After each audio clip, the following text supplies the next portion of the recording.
Kisah wazir dan putra raja. Tersebutlah seorang raja mempunyai seorang anak yang sangat senang berburu.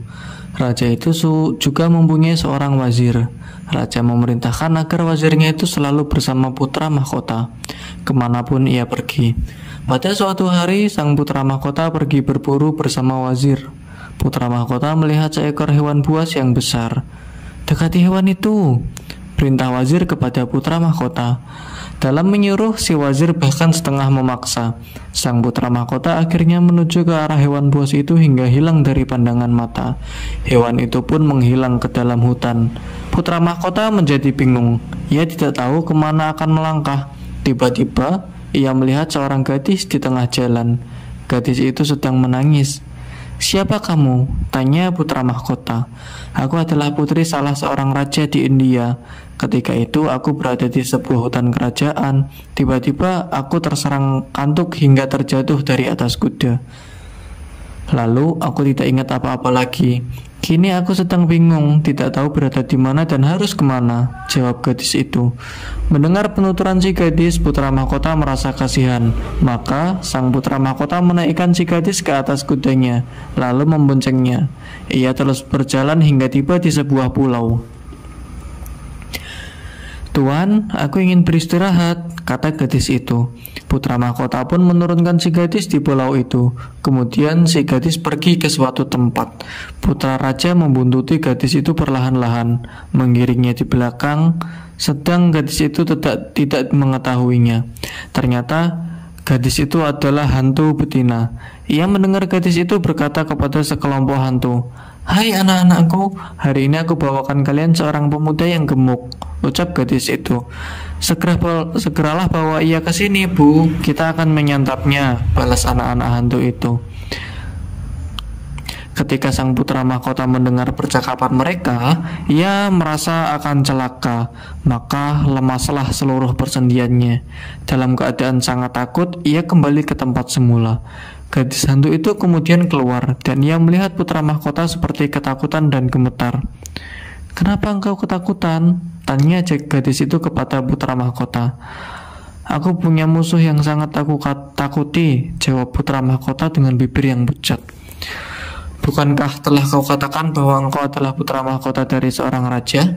Kenapa engkau tidak memberikan hartamu kepada musuhmu agar ia senang dan tidak memusuhimu lagi?" "Musuhku itu tidak senang dengan harta, ia hanya senang dengan nyawa. Itulah yang aku takutkan. Aku adalah seorang yang teraniaya." "Jika engkau orang yang teraniaya seperti para sangkamu, maka minta tolonglah kepada Allah. Kiranya cukup bagimu untuk menghindari kejahatannya, serta kejahatan seluruh orang yang engkau takuti." Lalu sang putra mahkota menengadahkan kepalanya ke langit. "Wahai Zat yang maha menerima doa orang-orang teraniaya apabila ia berdoa, wahai Zat yang maha menghilangkan kejahatan, tolonglah hamba dari musuh hamba, dan hindarkanlah ia dari diri hamba. Sesungguhnya engkau sangat berkuasa atas segala yang engkau kehendaki." Ketika gadis itu mendengar doa yang sang putra mahkota, ia pergi, dan putra mahkota pun pergi menuju kerajaan ayahnya. Ia menceritakan peristiwa yang dialaminya dengan sang wazir. "Wahai Raja Yunan, jika Baginda percaya pada Rauyan Al-Hakim yang mengaku sebagai penasihat itu, maka ia akan membunuh Baginda dengan sekejam-kejamnya," kata wazir kepada Raja Yunan. "Jika Baginda berbuat baik kepadanya dan mendekatkannya kepada Baginda, maka sesungguhnya ia merencanakan kebinasaan Baginda. Bukankah Baginda lihat bahwa ia menyembuhkan Baginda dari penyakit yang menimpa badan Baginda dengan sesuatu yang Baginda pegang? Maka bukan tidak mungkin ia akan mencelakakan Baginda dengan sesuatu yang Baginda pegang pula." Raja Yunan mulai terhasut oleh kata-kata wazir.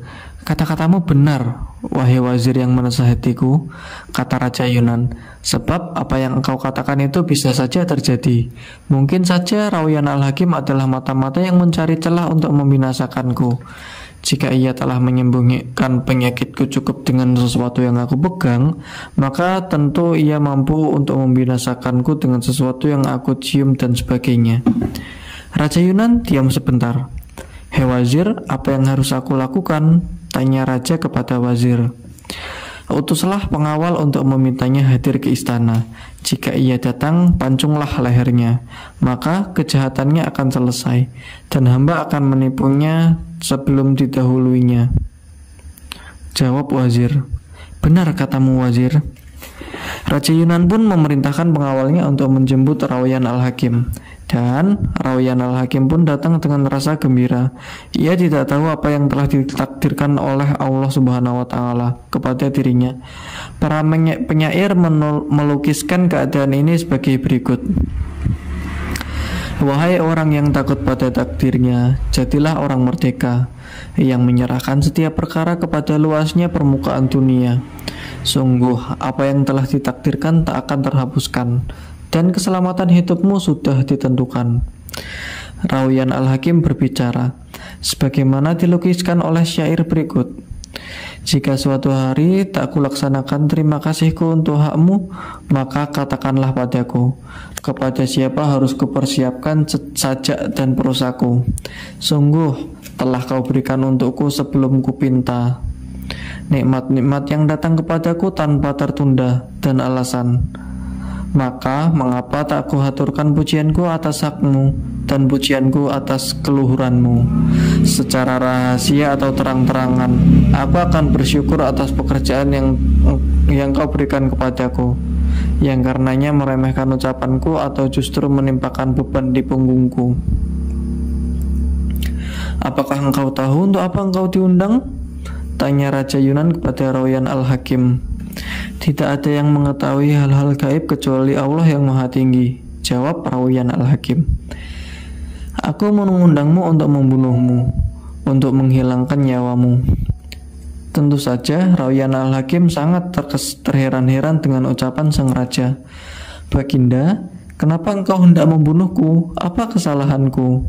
Tanya Rauyan al-Hakim. Ada yang mengatakan bahwa engkau adalah mata-mata, bahwa engkau datang ke kerajaanku untuk membunuhku. Sekarang akulah yang akan membunuhmu sebelum engkau membunuhku, ucap sang raja. Kemudian Raja Yunan berteriak memanggil Al-Gojo. Tebaslah leher si pengkhianat ini, singkirkan ia agar kita bisa terlepas dari rencana jahatnya, titah raja. Biarkan aku hidup, Baginda, niscaya Allah akan memperpanjang usia dan kekuasaanmu, pinta Rauyan al-Hakim. Janganlah Baginda membunuh hamba, sebab jika Baginda melakukannya, niscaya Allah akan membunuh Baginda. Kemudian Rauyan al-Hakim mengulangi kalimat yang telah kukatakan kepadamu. Wahai jin ifrit, sementara engkau tidak akan membiarkanku, bahkan ingin membunuhku. Kata nelayan tua itu kepada jin ifrit yang termangu-mangu mendengarkan ceritanya. Lalu nelayan itu melanjutkan ceritanya. Aku tak akan merasa aman kecuali dengan membunuhmu, ucap Raja Yunan pada Rauyan al-Hakim. Sebab sesungguhnya engkau telah menyembuhkanku dengan sesuatu yang aku pegang. Maka aku merasa tidak aman kalau engkau akan membunuhku dengan sesuatu yang aku cium dan semacamnya. Baginda, apakah ini balasan Baginda kepada hamba? Baginda membalas rasa manis dengan kotoran, kata Rauyan al-Hakim. Engkau harus dibunuh tanpa ditunda-tunda lagi. Maka ketika Rauyan al-Hakim merasa pasti dibunuh, ia menangis dan menyalahkan dirinya sendiri yang telah melakukan kebaikan kepada orang yang tidak patut menerimanya. Keadaan ini dilukiskan dalam sebuah syair sebagai berikut. Bagaikan Maimunah yang kurang akal, tetapi lahir dari kedua orang tua yang cerdik pandai. Setiap hari ia berjalan di tanah basah yang licin atau di tanah kering, berbatu dan terjal. Ia terus berjalan tanpa henti, walau topan mengancam. Dengan cahaya petunjuk jalan, ia yakin selamat dari segala aral. Tetapi malang, ia tergelincir karena licin, lalu terjatuh ke jurang yang menganga. Setelah itu Al-Gojo maju untuk menutup mata Rauyan al-Hakim seraya menghunus pedang. Sementara Rauyan al-Hakim menangis sambil memohon-mohon kepada sang Raja Yunan. Biarkanlah hamba hidup, Baginda, ibar Rauyan al-Hakim. Niscaya Allah akan memperpanjang usia dan kekuasaan Baginda. Janganlah engkau membunuh hamba, sebab jika Baginda melakukannya, niscaya Allah akan membunuh Baginda. Lalu Rayyan al-Hakim melantunkan syair. Aku telah memberi nasihat, namun aku menerima hukuman. Sedang mereka yang melakukan tipu daya menikmati keberuntungan. Nasihatku telah membawaku ke tempat hina. Jika aku hidup, tak akan kuberikan nasihat lagi.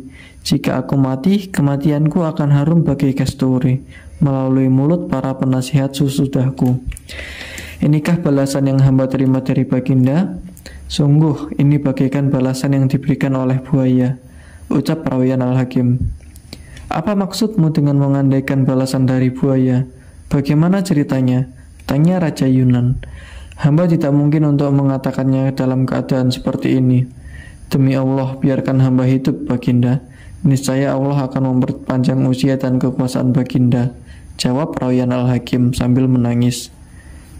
Berikanlah darah Rayyan al-Hakim ini kepada kami, kata beberapa pembesar istana kepada Raja Yunan. Ampunilah ia, sebab menurut kami ia tidak melakukan kesalahan apapun terhadap Baginda. Ia justru telah mengobati penyakit Baginda yang sulit diobati oleh para tabib dan ahli hikmah. Kalian tidak tahu alasan mengapa aku menginginkannya untuk dibunuh, balas Raja Yunan. Kukatakan kepada kalian bahwa jika aku membiarkannya hidup, maka aku akan mati. Orang yang sanggup mengobati penyakitku hanya dengan sesuatu yang kupegang, berarti ia juga dapat membunuhku dengan apa yang kusentuh. Aku khawatir ia akan membunuhku, maka aku harus segera membunuhnya. Sebab bisa jadi ia adalah seorang mata-mata yang datang dengan tujuan membunuhku. Jadi aku harus membunuhnya, baru dengan begitu jiwaku merasa aman. Biarkan hamba hidup, Baginda, kembali Rayyan al-Hakim memohon. Niscaya Allah akan memperpanjang usia dan kekuasaan Baginda. Janganlah Baginda membunuh hamba, sebab jika Baginda melakukannya, niscaya Allah akan membunuh Baginda. Demikianlah, wahai jin Ifrit, ketika Rayyan al-Hakim merasa bahwa ia pasti akan dibunuh oleh Raja Yunan, kata si nelayan kepada jin Ifrit sebelum akhirnya ia meneruskan ceritanya. Jika hamba harus dibunuh, maka hamba mohon agar Baginda menundanya, pinta Rayyan al-Hakim, hingga hamba bisa pulang ke rumah. Maka hamba akan mengikhlaskan jiwa hamba. Hamba ingin berwasiat kepada keluarga dan para tetangga hamba agar mereka menguburkan hamba. Hamba juga memberikan kitab-kitab tentang pengobatan. Hamba memiliki kitab yang sangat istimewa yang akan hamba persembahkan kepada Baginda agar disimpan di perpustakaan Baginda. Kitab apa itu? Tanya Raja Yunan.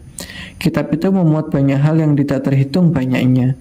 Namun yang paling penting adalah apabila Baginda telah memenggal kepala hamba yang membuka kitab itu, serta menghitungnya hingga 3 lembar, kemudian Baginda membaca 3 baris di lembaran sebelah kiri, maka kepala hamba yang telah Baginda penggal akan berbicara dan menjawab segala pertanyaan yang Baginda lontarkan. Jawab Rayyan al-Hakim. Raja Yunan merasa takjub. Wahai Rayyan al-Hakim, apabila ku penggal kepalamu, ia pasti berbicara? Kembali tanya Raja. Benar, Baginda, ini memang suatu keajaiban. Kemudian Raja Yunan mengutus pengawalnya untuk mengantarkan Rayyan al-Hakim sambil mengawasinya. Rayyan al-Hakim pun pulang ke rumahnya dan melaksanakan pekerjaannya pada hari itu. Keesokan harinya, Raja Yunan hadir di Balairung Kerajaan.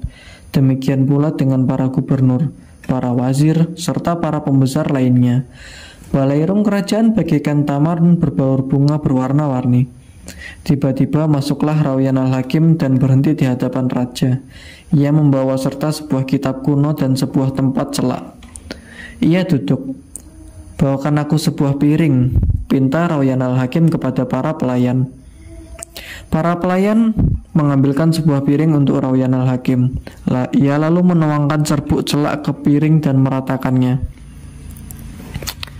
Baginda, ambillah kitab ini dan jangan digunakan sampai Baginda memenggal kepala hamba, kata Rayyan al-Hakim kepada Raja Yunan. Jika Baginda memenggal hamba, letakkanlah kepada hamba di piring ini dan perintahkanlah agar ditekankan pada serbuk celak itu. Jika hal itu Baginda lakukan, maka darahnya akan berhenti. Kemudian bukalah kitab ini. Setelah kepala Rayyan al-Hakim dipenggal, Raja Yunan membuka kitab itu. Tetapi halaman kitab itu lengket. Lalu ia memasukkan jarinya ke dalam mulut, membasahinya dengan air liur, dan segera membuka lembar pertama, kedua, dan ketiga. Lembaran kitab itu sulit dibuka, kecuali dengan mengerahkan tenaga. Raja Yunan membuka 6 lembar dan tidak menemukan satupun tulisan. "Wahai Rauyan al-Hakim, aku tidak menemukan tulisan apapun di dalam kitabmu," tanya raja. "Baliklah 1 lembar lagi," jawab kepala Rauyan al-Hakim. Raja Yunan pun membalik 1 lembar lagi.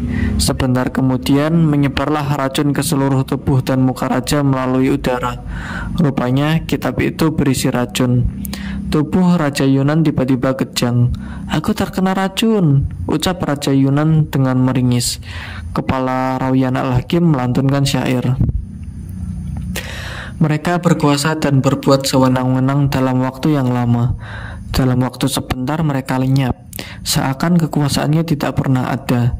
Seandainya adil, mereka akan tetap berkuasa. Tetapi mereka telah berbuat zalim. Ketika waktu menindas mereka dengan bala bencana, kini dunia akan terus melantunkan cerca dan cela kepada mereka. Semua orang akan berkata, inilah balasan atas kezaliman mereka, setelah sekian lama berkuasa tanpa ada yang berani meluruskannya." Ketika kepala Rauyan al-Hakim selesai melantunkan syair, Raja Yunan tersungkur dari singgasananya. Rupanya ia telah menjadi mayat. "Demikianlah wahai jin ifrit, seandainya raja membiarkan Rauyan al-Hakim hidup, niscaya Allah akan memperpanjang usia dan kekuasaan sang raja. Tetapi raja menolak permohonannya. Bahkan ia memerintahkan untuk membunuh Rauyan al-Hakim. Dan engkau wahai jin ifrit, seandainya engkau biarkan aku hidup, niscaya Allah akan memperpanjang usiamu," kata si nelayan kepada jin ifrit. Tanpa terasa, pagi kembali menjelang. Ratu Syahrazad pun terdiam. "Dongeng yang benar-benar aneh dan indah," puji Dunyazad. "Besok malam aku akan menceritakan dongeng yang lebih aneh dan lebih indah dari ini," kata Ratu Syahrazad kepada adiknya. "Tetapi tentu saja jika aku masih hidup dan Baginda mengizinkannya," tambahnya sambil melirik kepada Raja Syahrayar. Mereka melewatkan malam itu dengan saling memeluk mesra hingga pagi hari. Raja Syahrayar keluar, meninggalkan istananya menuju balairung kerajaan. Kemudian ketika balairung kerajaan ditutup, Raja Syahrayar kembali ke istana dan berkumpul dengan istrinya.